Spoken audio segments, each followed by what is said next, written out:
What up, everybody? This your main man, your gracious host, Terry Thomas, and you are now tuned in to MR.TerryTV. Tonight, I'm bringing you something very, very special. I'm sitting down with a family friend, my uncle's best friend, your favorite interviewee and mine. I'm kicking it with the big homie, Mr. Kennedy Kadosh. How you doing tonight, Mr. Ken? Hey man, I'm blessed, bro. Glad to be on Terry TV, man, and having your listener listen in and just being able to share, bro. Heck yeah. So we call Mr. Ken at a great time. He just got done coming off the big Texan challenge. If you don't know what that is, we out here in the country, out here in Hereford, Texas, but 60 miles away, Mr. Ken participated in the one and only Big Texan Challenge, state challenge at the world famous Big Texan. Yeah, the big restaurant steakhouse. Trying to eat 72 ounces of steak, right? Right, 72 ounce, $72. If you're able to eat it with all the trimmings, which is a roll, salad, baked potatoes, 3 shrimp, and some tea or drink of your choice, you would eat the meal for free. But it took me out. It took me out, and it wasn't even close. Listen, I'm telling you. But I had so much fun, so much laughter, and know what it's all about: family, food, and fellowship. All that was happening on tonight.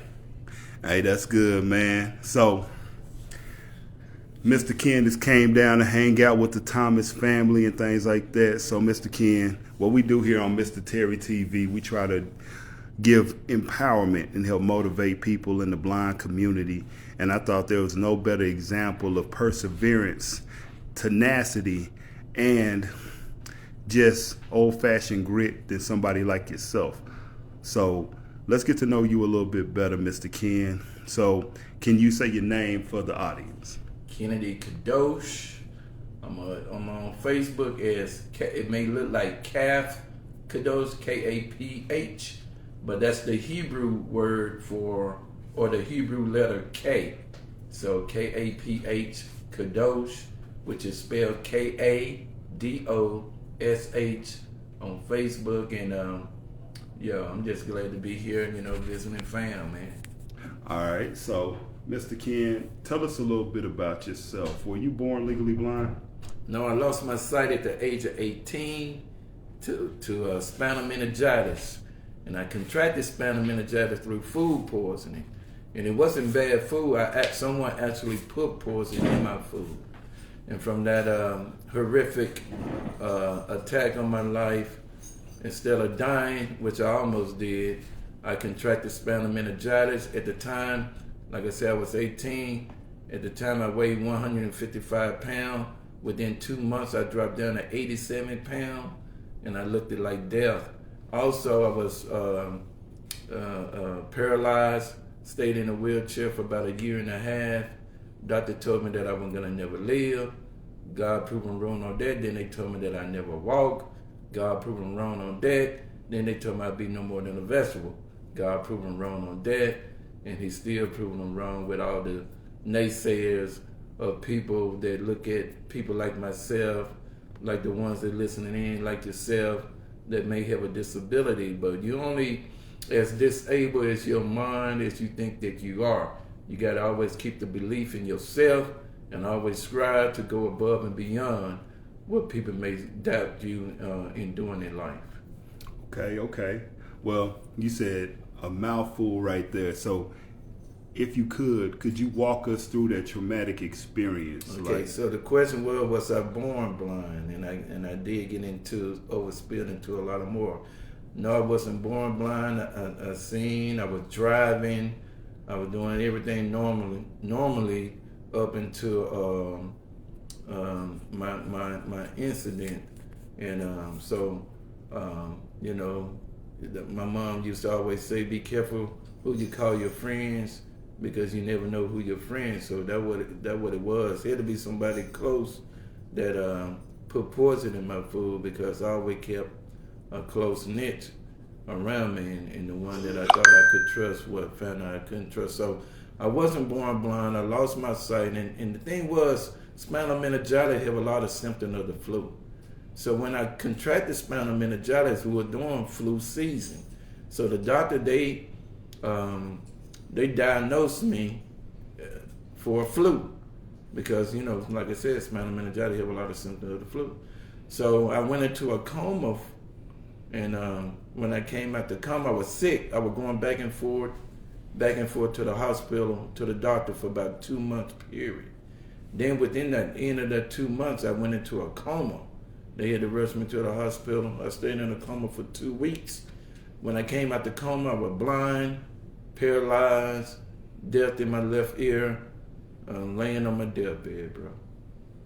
Man, that is, see, that's a heart-wrenching story right there. Right. So let me ask you this. Somebody that is experienced and been knocking on the door deaf, and you dodged the Grim Reaper himself. A lot of people in the blind community with family, right? Whether it's your mother, your father. How did your family take the news that, you know, that you could not see again? Were they supportive? Were they? Oh yeah, man. I come from a real spiritual family, and my family was there from day one. But you know, like anything, even with myself, I could take stuff better when it happened to me than when it happened to my loved one. So yeah, of course they took it hard. You know, they ripped out their heart just to see me suffering, just to see me going through. Just like you, when you see someone you love going through, you know, sometimes it just hit you harder than if you was going through it yourself. But that was the, you know, the life-changing moment I was having, you know, from going from 2020 to total darkness. And I'm quite sure some of the listeners can relate to it because, you know, they probably, mine happened like in a finger snap, you know. I went to sleep with vision, woke up blind. You know, some of them may happen like that for other people. Some of them probably got their heads up that they're gonna be losing their sight in X amount of time, but mine was just like rapid like that. So, but I serve a mighty God, and what don't kill us make us stronger, and I always believe in the Lord. At that time, I wasn't as devoted or engaged in it like I am now, but you know, I'm 53 now, so that's been a while, but you know, God has brought me a mighty long way. See, what I like to do is a compliment sandwich approach. So we talked about something bad, right? Mm-hmm. So for a lot of the people that are subscribed to this channel, a lot of them, a lot in the blind community, people don't talk about the frustrations and the transition from the sighted world to the blind world. What would you say are some of the things that you had to adapt to quickly that from going from a person with 20/20 vision that you had to learn? Did y'all know anything about like the Commission of the Blind? Did y'all know anything about the Texas School for the Blind or anything like that? No. Actually, you know, when this happened to me, I actually was I'm from Arkansas, but I got sick while I was living with this girl in Liberal, Kansas, a little small town. A lot of people may not know it, but I was in Kansas. But when I got sick, when I lost my sight, actually I was back in home in Arkansas. So, you know, and man, this was crazy, but I had lost so much weight so quick, and I caught a Greyhound back home to Arkansas. And I can remember like it was yesterday. My auntie Debbie and my mom had came to pick me up at the Greyhound, and I actually had went outside. It was in the summertime to just wait on them, and I knew I was sick. But my mom and my auntie, they passed by me like they were gonna walk by me, and then they halted, and then they looked back at me, and they said, "Kenny?" I said, "Yeah." They can recognize me. They almost couldn't recognize me. I had lost so much weight so quick. So that just, you know, just another indication of how traumatized that or how horrific my experience was, because it was like a roller coaster, man. But like I said, press through that, and then your question about the Texas, similar, like in Arkansas, we got Arkansas Service for the Blind, so it's similar to Texas Commission for the Blind. No, we ain't know nothing about that, man. I ain't know nothing about anything. But I knew one thing, that Kennedy, I wasn't the first person in my life that lost my sight, and I wasn't going to be the last. And my mindset was, I know many people before me probably faced the same thing that I'm facing, and they overcame it. And I was determined to be added to that list, to that group, that I'm going to do what I need to do to be one of the ones that can say, listen, I overcame this by the grace of God. I overcame this because I refused not to give up, and the Lord seen me through. So, one thing that I wanted to do, I wanted to learn Braille, everything I wanted to do, because I wasn't going to be illiterate. I wanted to do what I need to do to achieve and overcome my challenge, my new challenge, which was blindness at the time. Okay, and I like that. That segues into my next question. You sound like a person, and you've known my uncle, and y'all been best friends for a long time. And where do you think that passion, that hunger to overcome things, where does that come from? Does that come from, your support system, like your mother or your father? Oh yeah, most definitely. My mom, we were super close. My mama, she's a woman of God, and her whole family, brothers and sisters, so that came from my mom, instilling in me that never give up, that never give in type of mentality, so I had that type of fight, and I always, before I lost my sight, I wanted to be a boxer, and so I had always had a fighter mentality within me. So if he was gonna beat me, I was gonna go down fighting. You know what I mean? So one thing I just knew for sure, that I was gonna be in the match. I was gonna be in the ring. You know something about wrestling, and you did it. So it was gonna have to take me, because I was coming out the edge. I wasn't gonna be passive about it. And like I said, it was new to me. It was new to my mom. Even though I didn't know jack about this life at that time, I was willing to learn. I learned Braille within a school year, and then I got quicker in learning it, progressed. Since I was 18, I was a senior. I went to an additional school there in Arkansas, Lions World. At the time, it was Lions World Services for the Blind, and so I just determined to do what I needed to do. I remember even when I was at that school, when school was out, I'd go into the Braille room, keep reading. I spent 2 to 3 hours even after that, social life, and I didn't have none at that time, didn't want none. I just wanted to learn what I needed to learn and do what I need to do.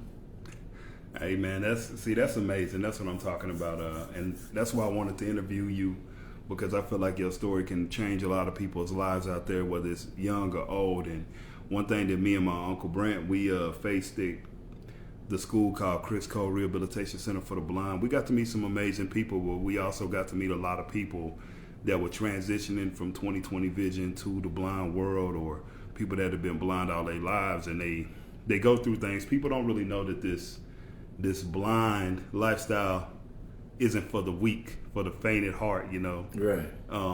So I would say, through your blind journey, Mm-hmm. what are some challenges that you've had to overcome, that you one specific challenge that you've had to come, whether it was learning Braille or learning how to use JAWS or something like that? What would you say is one thing that you had to overcome early as a blind person? Well, I think a lot of listeners get what I'm about to say. My thing is just the perception of people about our kind. You know what I mean? To me, the Braille and the computer, that's like one-on-one. I'm always good in one-on-one stuff. You're going to get out of it what you put in it. But, just people stigma and stuff like that. Just not letting that bother me. Not letting that discourage me. Not letting that label me. And you have to, sometimes you just got to block out the noise and keep your eyes focused on the sparrows, so to speak, and just do you. And those that roll with you, roll with you. Those that don't, and don't even worry about it. Because greater is he that lives in us than he that lives in the world. So you just got to keep on pushing and keep on cling to those that encourage you, cling to those that inspire you, support you, and don't even worry about those that don't support you. I remember one thing when I was at Oral Roberts University in Tulsa, Oklahoma, I heard Richard Roberts say, "You do what you can, and God will do what you can't." And I thought about that. I said, it's just as simple as that. God is not going to ask you to do anything that you can't do because he's a just God. So you do what you can, and don't even worry about what you can't do, because God don't never ask us what we can't do. But believe in yourself. Even if you just got one person in your corner, be thankful for that and roll with it. Roll with it. And just focus on the positive. Don't even look at the negative. Everything that's positive to you, take it up like a sponge and keep it pushing. See, I like the way you said that, because a lot of times in life, one thing that I often ask a lot of people is, when you said who roll with you, and who don't, right? Right. So did you have any friends or family members that were really rolling with you heavy when you could see, because you were probably the one doing stuff for them or helping them out, and then when you lost your vision, did any of your so-called friends fall to the wayside, or family members, anything like that? Man, yeah, man, it's crazy. I had countless so-called friends or Billy or the social. I had more than I can count. When I lost my sight, I could count about 2 or 3. But they came in layers. My brother, Travis, and I was content. I was cool. I always was flexible, meaning that I can be by myself and be happy, and I can be around a lot of people and be happy. So when everybody disappeared on me, so to speak, I was cool. I was good. I had my brother, I had my mom, and that was cool. But I had another dude by the name of David, my best friend, and me and him still connected to this day. So I had like a few people I can lean on, and then there was other people God sent in my life, like my cousin Boris, we call him Pops, and a few more that came for a season. And I knew it was God sending them for a season to help me achieve this task or that task. But yeah, it went from 30 plus to about 2 or 3 that was there for me and came and supported me. And I just was thankful for those 3 that God sent to me to help me and assist me to get me to my next phase in life. And that's the way I look at it. Okay. I like that. So like I said, compliment sandwich approach. Right. So we talked about the bad, but see, I wanted to interview you because you a blind person like I've never seen in my life. You inspire me, and I know you're going to inspire a lot of others when they hear this. So first thing I want to ask you, Mr. Ken, is for a person like yourself, like you said, you wanted to be a boxer and stuff like that. Are there any activities that you did when you were sighted that you still do to this day when you lost your sight? Well, work out, I love just working out. I played football before I lost my sight. I love being a part of a team, one of the person on the team, a team that I can say that the team is bigger than myself, a small piece of a big puzzle. So, just working out and being part of something like that, keeping my physical activity going and really getting back into working out like I did a few years ago.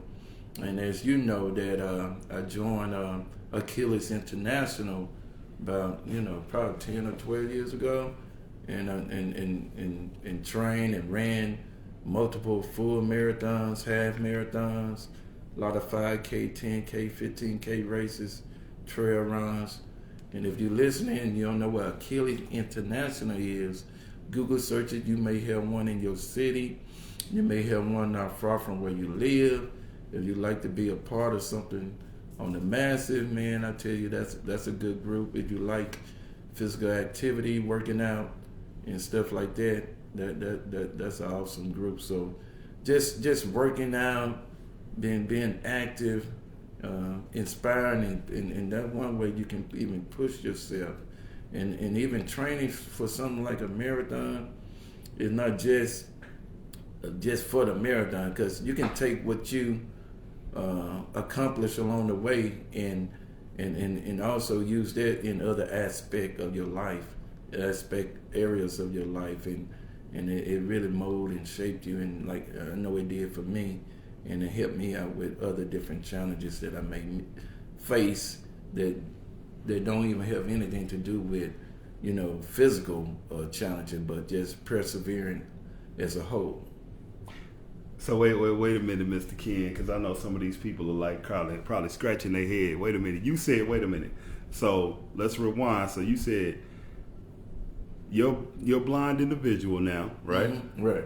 And you said not only do you work out, but you ran a couple of marathons. I ran 8 full marathons together, countless half marathons, and a whole lot of more races.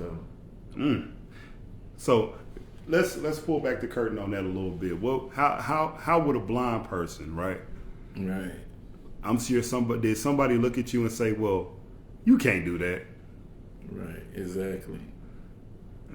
So what goes into training for a marathon as a blind person and running those races?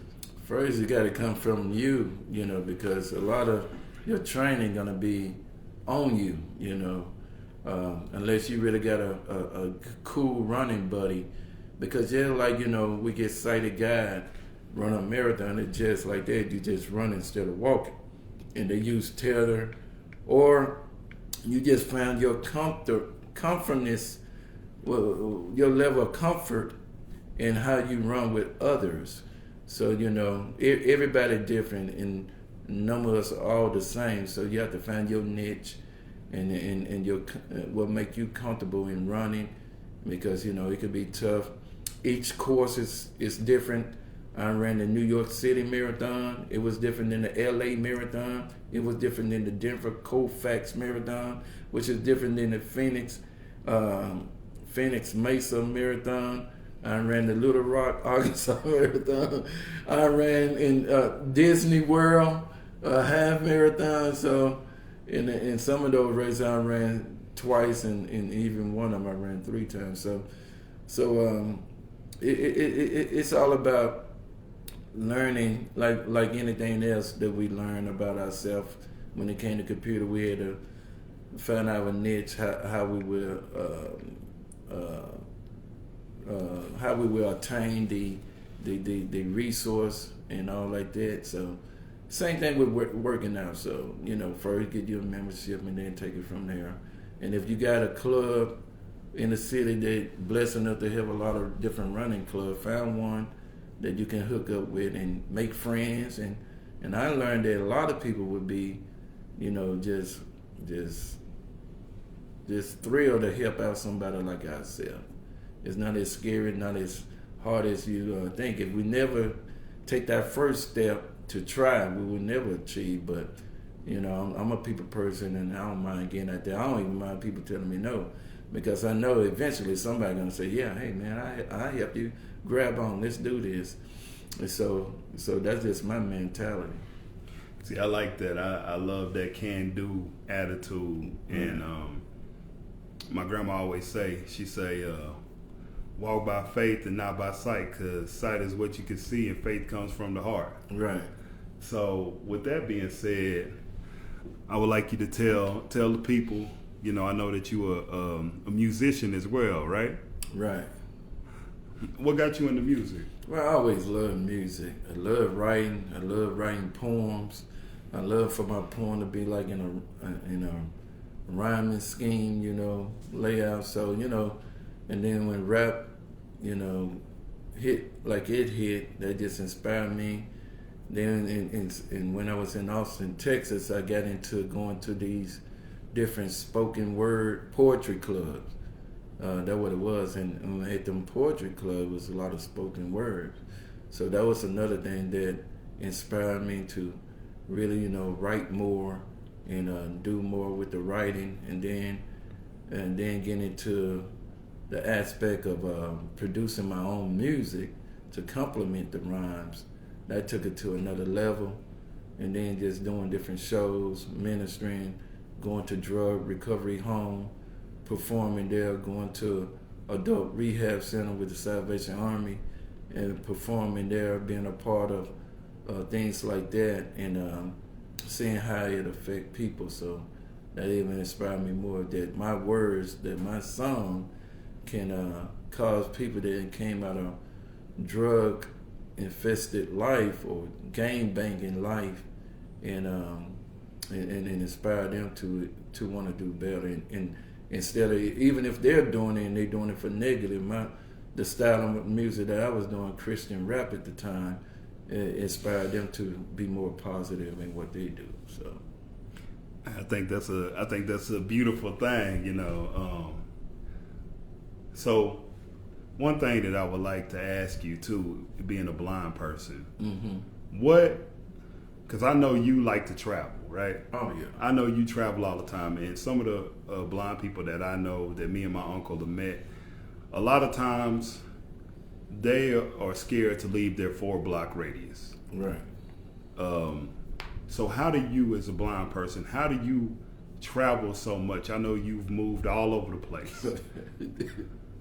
Yeah, right, man. So let me tell you, listen about that. I probably live in 20 different states. I can't tell you how many different cities within them states that I live.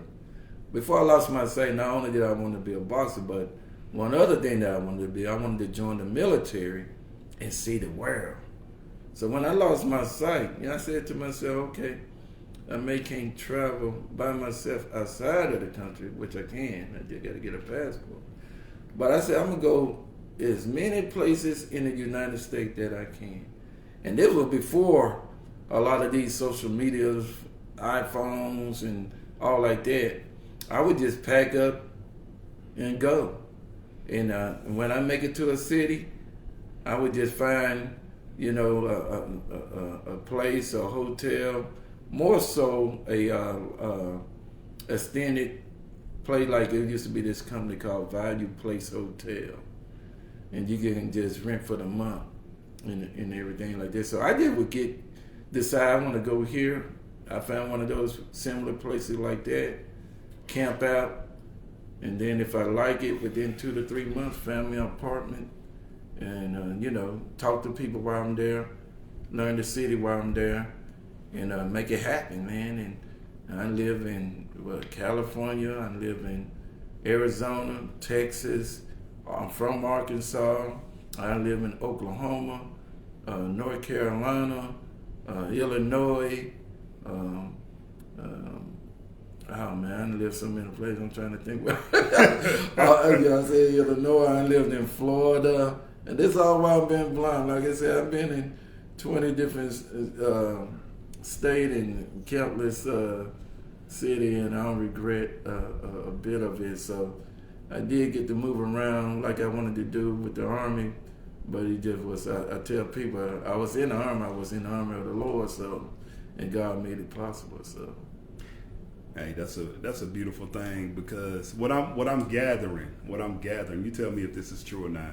It sounds like your upbringing and your mental fortitude, that you don't know the word I can't, right? For real. Right on. In the blind community, a lot of times, whether it be our own negative self-thinking or people around us that feel like they have our best interests in mind, you always have somebody saying what you can't do. Right. Right. How did you determine what you could do, and how would you prove that to other people? Well, first, if I got an idea and something I really wanted to do, I just weigh out the cost. Okay, if I go here, first, if you're going somewhere where you don't have no support, the first thing you need to look for is a place to stay.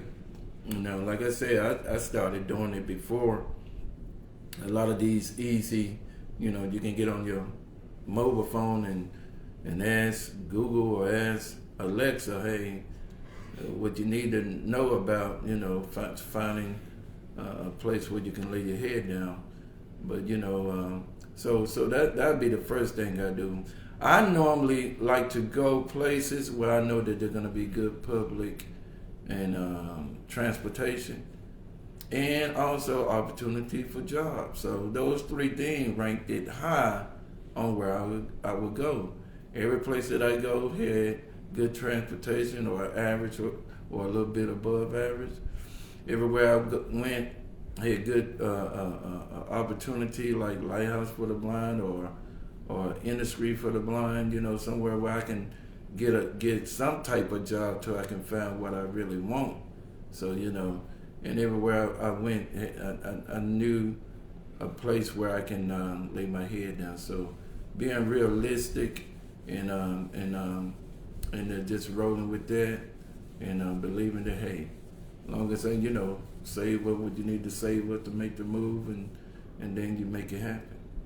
See, I think that's amazing. And not only have you moved to all these different places, but you always landed on your feet like a cat and got a job at these places, right? Exactly.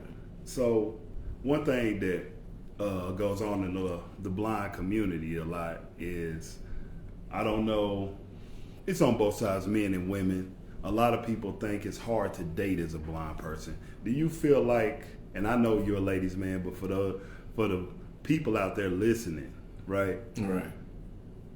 What do you think about dating opposed to being sighted and blind? Do you feel any difference, or you just be yourself? Just be yourself. The thing is, it's gonna be hard to date if you don't get out.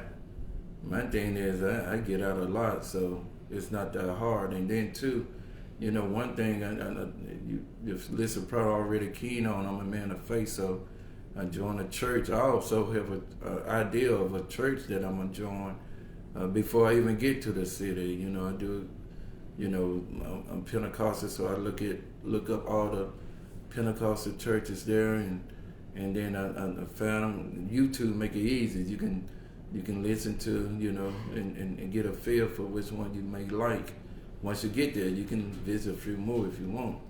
But, you know, with that being in mind, you know, just that and running with that, if you're not a church person, you may, you know, find a different connection group. Social media make that a little bit more easier. You can get on Facebook or whatever and make friends in that Pacific area, and you may have a good idea where they headed, depending on how long you talk with them. But my thing is, you know, a lot of people do a lot of social media. I do more still one-on-one, like getting out in the neighborhood, whether it's at church, getting plugged into an auxiliary there, or in that area that I'm living at. I meet people at the grocery store, the Walmart. I may go to one consistently and getting to know the worker there. Some cute girls helping me out, you know what I mean? Yeah. So, you know, just being, you know, and that's one thing too. You show people how laid back you are. You show people, even as a person with disability, you like to laugh, you like to joke. You can even joke about my disability. Hey, matter of fact, I'm gonna beat you to it. Yeah. I'm gonna tell you that. Hey, I got my eyes on you. I'm looking at you. You know what I'm saying? Stuff like this. That put people at ease a little bit more. So showing that you got a sense of humor, people ain't got to be all tensed up, afraid to speak when they're around you. But, you know, with that attitude, with that laughter, with that joy that you display, that you're a happy person. You're not a bitter person who's disabled and mad at the world because you're disabled, but you happy, and you know that opportunity is out there for you just as much as it is for them.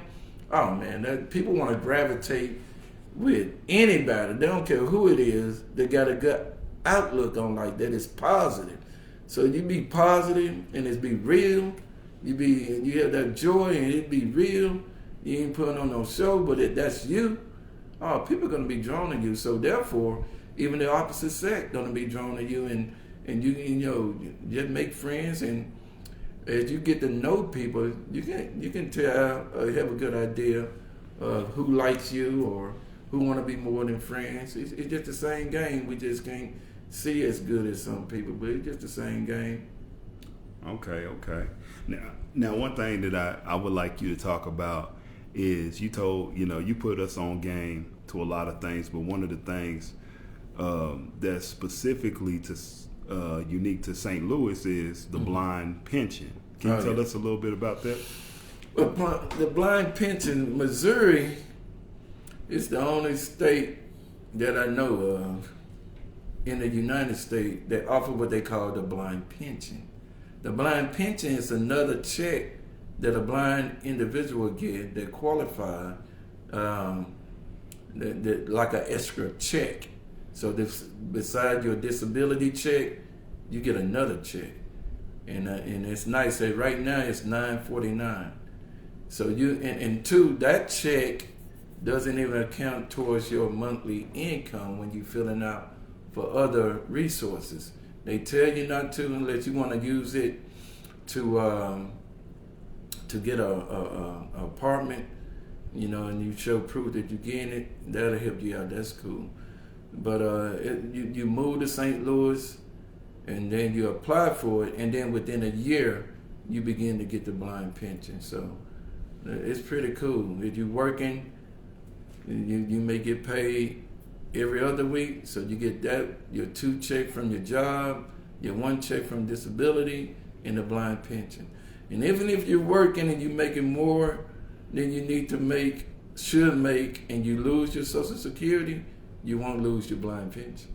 So that's pretty cool, and to have that. But you can find some job if you want to just stay under that. I think it's at $28.40 now, or somewhere in there, $2,800, a little over $2,800 now that a blind person on disability can make, and then you add another $1,000 to that. That's pretty cool. That's some nice money. And most of the time, the blind pension would take care of your rent. So that's a lot of money that you can save up. Take you some vacation, save up, and do something. Take you a cruise. So it's pretty cool to have. A little money ain't never gonna hurt nobody, and a little extra money won't never hurt you. Shoot, with that kind of money, you could eat at the Big Texan damn near every day. Yeah. So, but the thing is, you just gotta find one in the St. Louis area. I know that's right, man. So. Yeah. One thing that I was really amazed with that you put me onto, and I know a lot of the listeners probably have it, but I was blown away by a lot of the technology that you use, from the Meta glasses, right? And you even showed me some new ways to use Be My Eyes and things like that, and Ira that I never knew. And I'll just give y'all an example. We went to Walmart, and it was me, my Uncle Brent, and Mr. Ken, and we in there, we doing the blind choo-choo train, and then Mr. Ken, he like, yo, I'm gonna pull up Ira on the phone, man.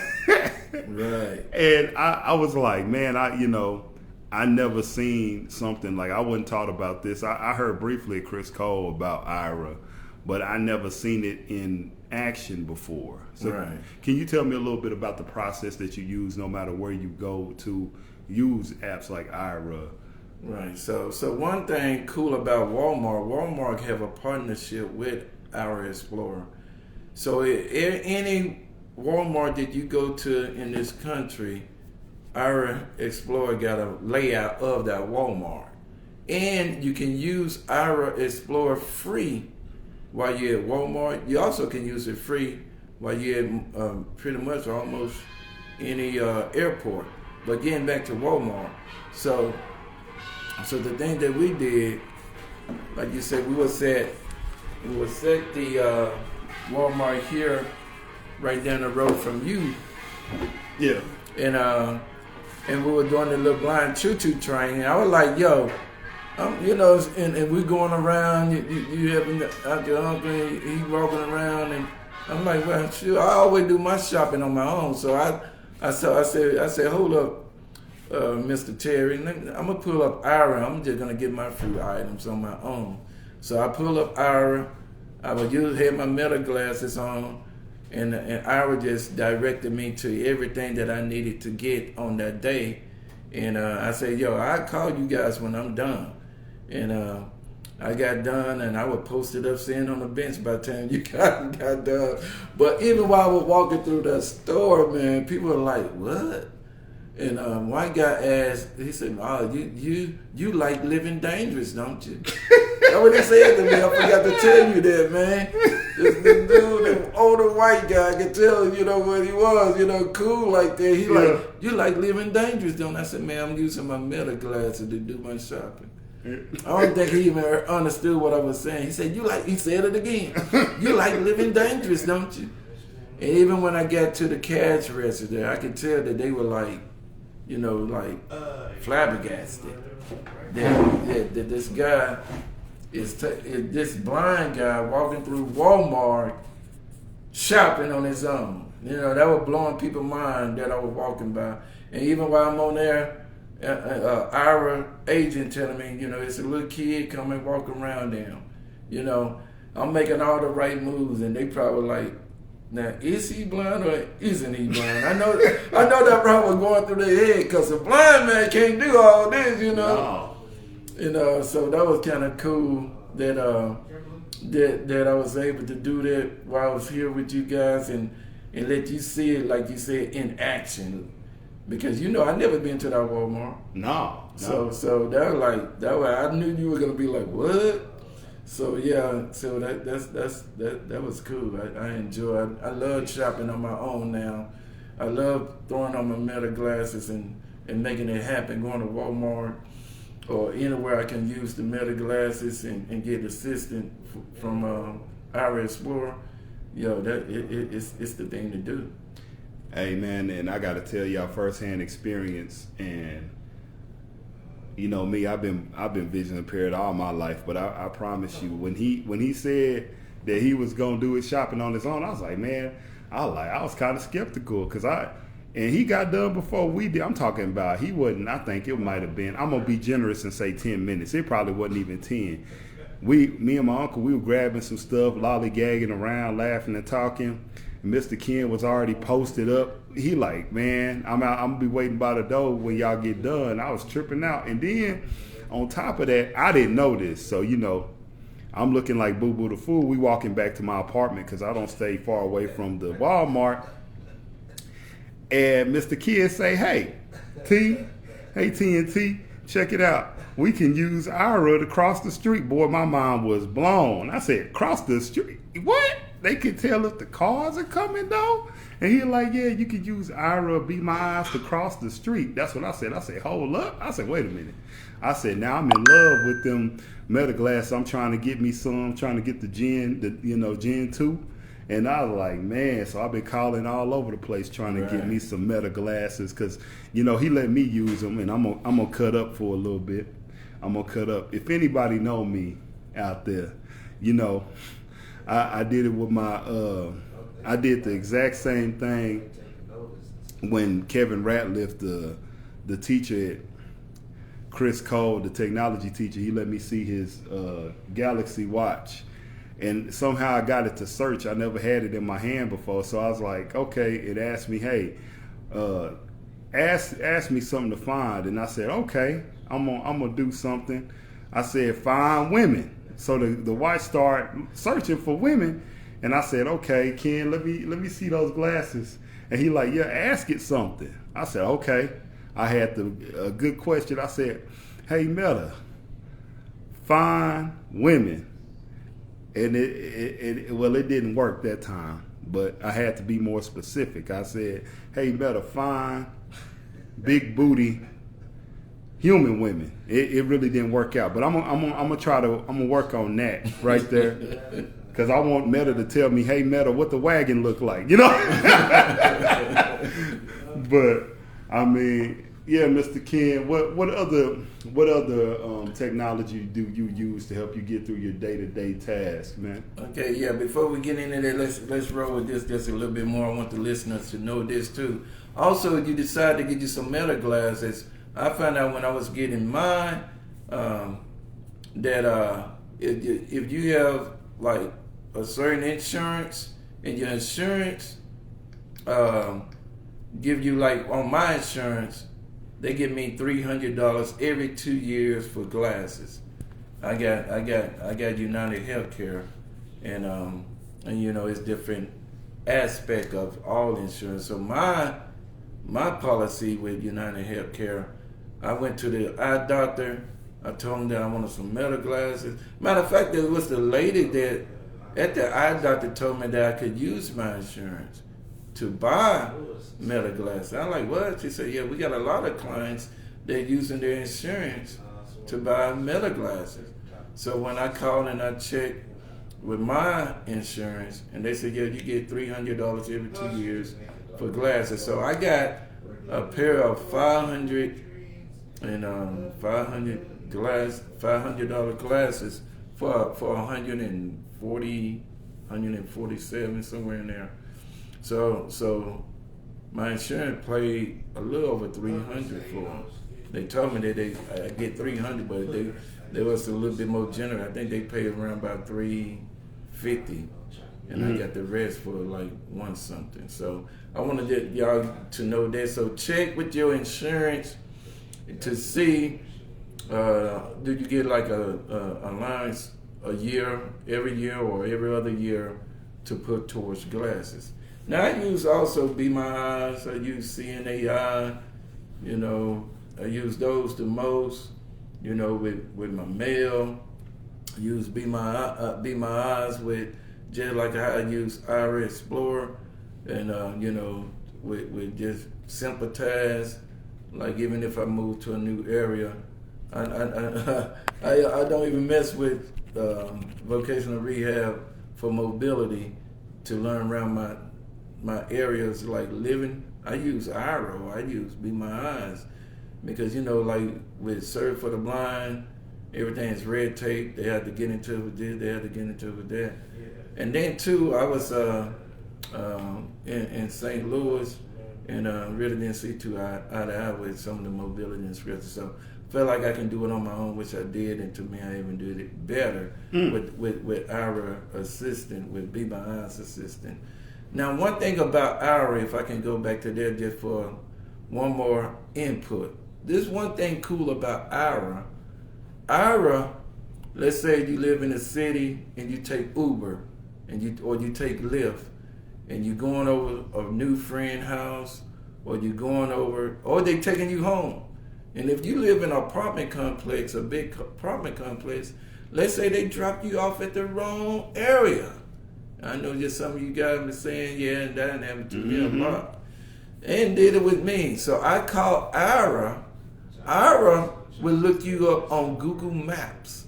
They will find your location by your phone and walk you right back to your front door. Yeah.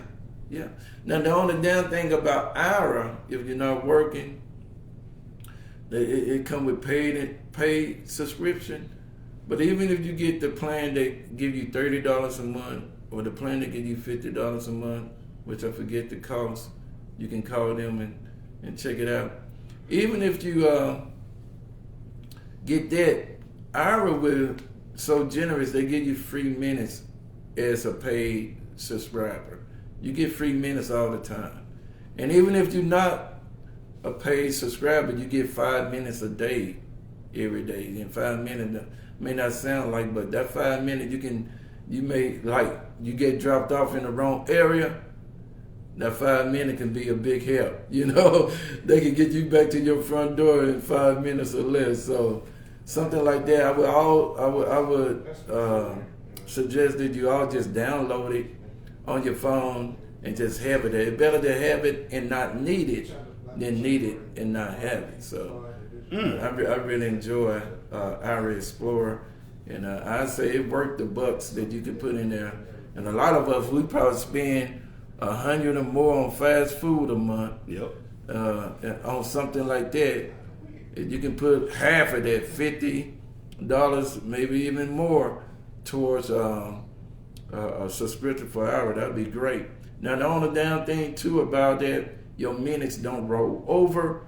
But like I was sharing with Mr. Terry, that like one time I hit an hour just the last month that didn't roll over. But Ira gave me free about 2 hours or more of free time within the month of July.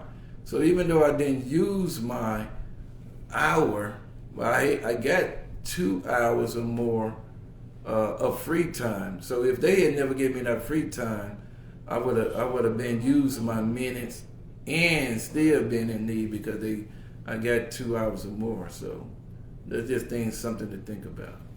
Hey man, that's amazing. Like I said, I never seen it in action, man. And you just seeing you do that, I said, man, I was sold, man. So I'm definitely gonna give me some Meta glasses, the Gen 2 that you said stays charged for 8 hours. Right. And I'm definitely gonna get the Sport, the Oakley Sport Vanguard. I like them. I like the way they fit and everything. I think they look real cool.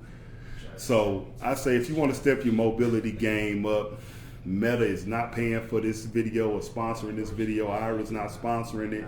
But hey, if you want to, Meta or Ira or Be My Eyes, your boy will definitely take the money. So, I mean, I think here, Mr. Ken, we try to empower people, and that's why I wanted you on here. Are you familiar or are you a member of any of these blind organizations like American Council of the Blind or National Federation of the Blind or anything? No, I'm not. I choose more like Achilles International to be my little social net group. Yep.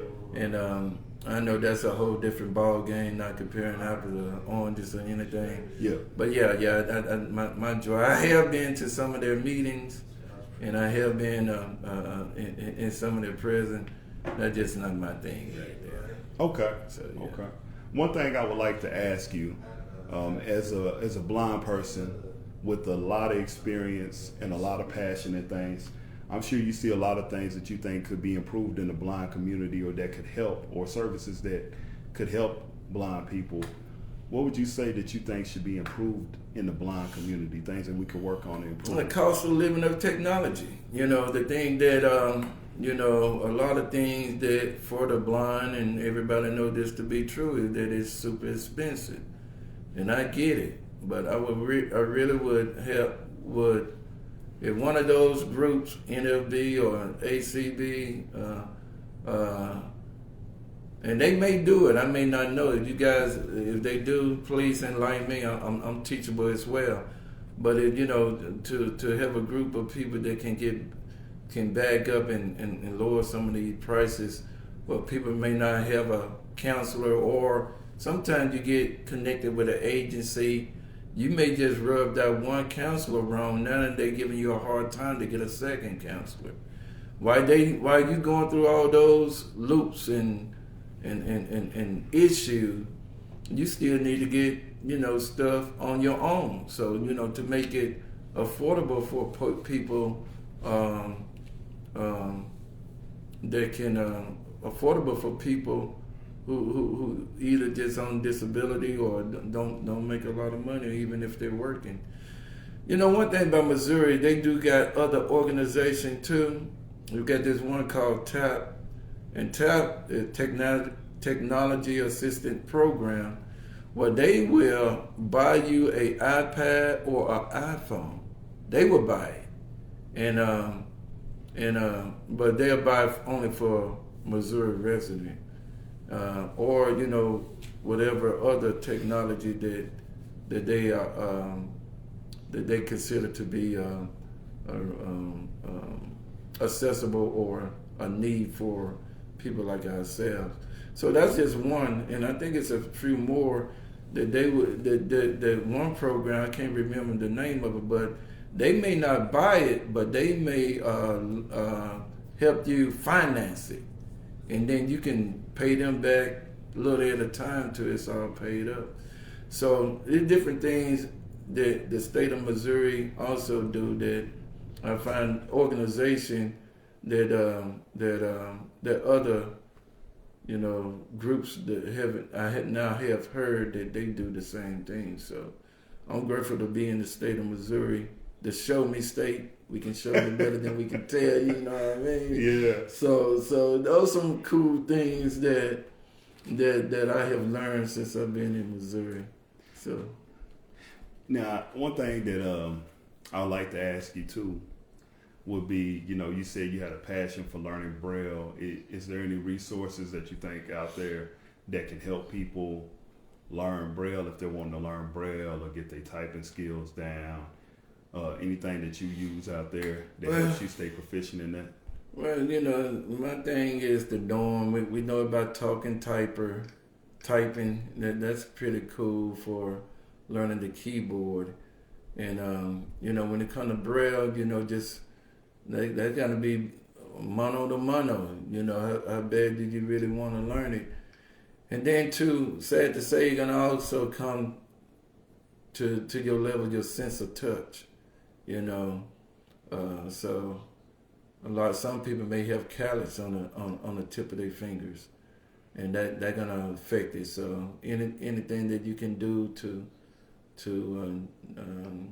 eliminate that, if you got callus, if there any way you can get us something like a Medicare or something like that, then take some of the callus off the fingers and work on maybe massaging the tip of your fingers so you can get that sense of touch. I got real soft hand. Hate to say that as a man, but even women told me, "Man, you got soft hand. You never work a day in your life." Well, that's a lie. The devil is a lie.